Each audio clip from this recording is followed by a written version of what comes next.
রামকৃষ্ণ দেবের এবার ঐশ্বর্যবিহীন লীলা। তার শক্তিরূপিণী সারদা দেবীও অবগুণ্ঠিতা, লজ্জাপটাবৃতা।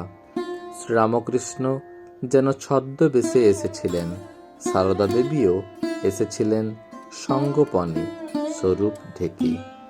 শ্রীরামকৃষ্ণের জীবদ্দশায়, এমনকি পরবর্তীকালেও তার বিশেষ ভক্তদের মধ্যেও অনেকেই সারদা দেবীর স্বরূপ উপলব্ধি করতে পারেননি।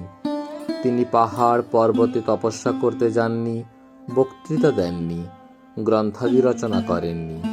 শ্রীরামকৃষ্ণ ভক্তমণ্ডলী, এমনকি ত্যাগী শিষ্যদের অনেকের সঙ্গেও সামনাসামনি তিনি কখনো কথা বলেননি, অথচ লোকচক্ষুর অন্তরালে থেকে একটা মহাজীবনের আদর্শ কিভাবেই না তিনি জগতের কাছে রেখে গিয়েছেন।